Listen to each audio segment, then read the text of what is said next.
In this video, we'll be going over the major lessons outlined in Jim Rohn's book, The Seasons of Life.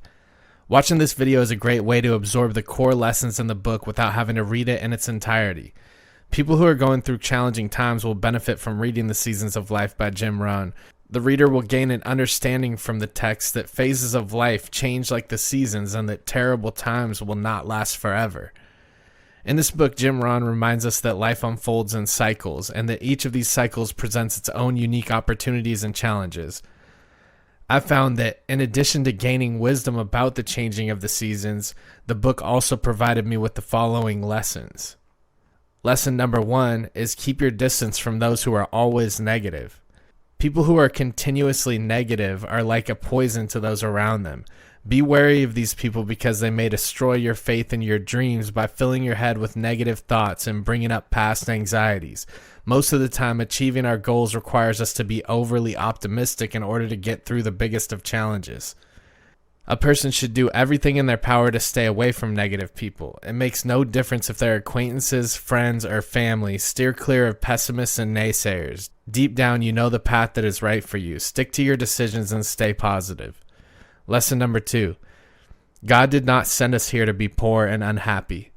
The power that was responsible for our creation does not wish for us to fail or to be poor in any way.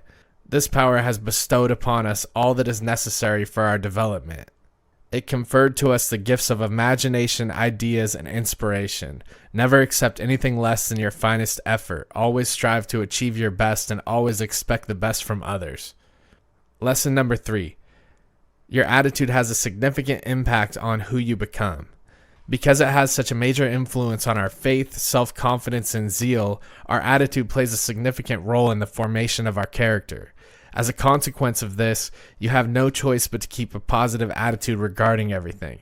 We cannot control everything that happens to us, however, we can control how we react to what happens. Lesson 4. Each new day presents a fresh chance to create a brighter future for oneself. The ideas, efforts, actions, and dreams of today all contribute to shaping tomorrow. If we do not make the most of the chance that is before us right now, we will push back the arrival of a more favorable future. You shouldn't put off until tomorrow what you can accomplish today, and you shouldn't squander today dwelling on the things that happened in the past. To ensure a more favorable tomorrow, maximize your potential in today's activities. It is important to march forward into the future with courage. The only way to truly solve your problem is to commit to correct future actions. Lesson 5. You have the capability to make adjustments to your current predicament. You can modify your circumstances by changing your thoughts, beliefs, and attitude, as well as your occupation, your circle of acquaintances, the information you consume, etc. Reading books on personal development and devoting some of your free time to figuring out your mission in life are two things that can help you make positive changes in your life. Take some time to evaluate where you are at and where you would like to go, and make sure you stick to the course. Lesson 6. Keep in mind the consequences that will result from your lack of effort. Thinking of these possible consequences is a way to inspire yourself to stay consistent. Think about the impact that your lack of effort has had on you in the past. Let bad habits die in the past and use their consequences as motivation to move forward in a logical manner.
In this book, readers will also unlock the following 7 actions to take when you are struggling.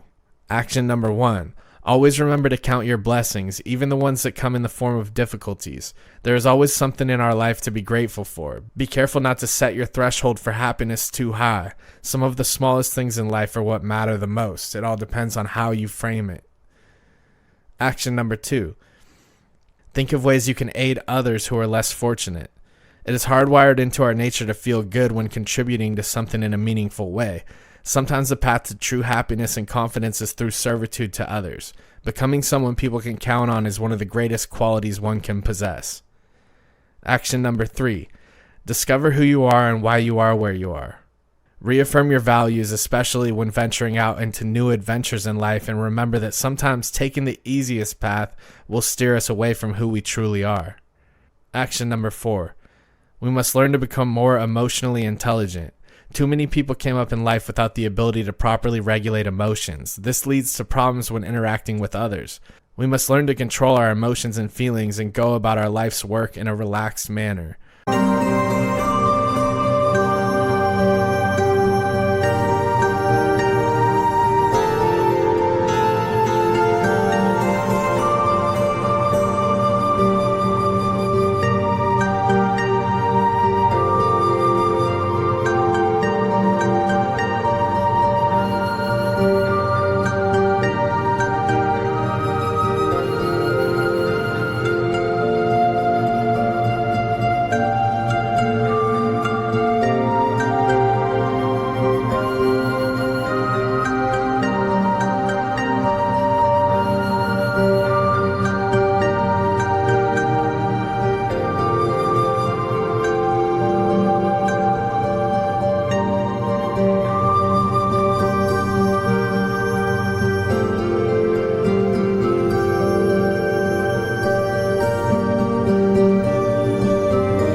Learn to react to discomfort and setbacks accordingly. Doing so will help you stay on track. Action 5. Work on developing the skills that will help you to make your goals a reality. Never stop learning. Always be looking for new information to process, new mentors to learn from, new ideas to ponder on. Nowadays, we need to stay sharp and continue to develop skills. Action 6. Create spiritual values. Most people striving for success get caught up in their own egos and forget to nurture the spiritual sides of our being. Stay grounded and do not sacrifice what is important for short-lived material wins. Remember to nurture your soul. Action number 7. Consume information that will inspire you. It is important now more than ever that we guard the gates of our mind. We need to monitor what goes into our mind just how we monitor the amount of junk food we consume. It is key to maintaining a healthy psyche. All right, guys, that concludes our simplified version of Jim Rohn's book, The Seasons of Life. I hope you guys enjoyed it, and I really appreciate you guys for coming by. Please subscribe to the channel for more simplified content, and we're going to just continue learning and striving to be the best version of ourselves. I'll see you guys on the next one.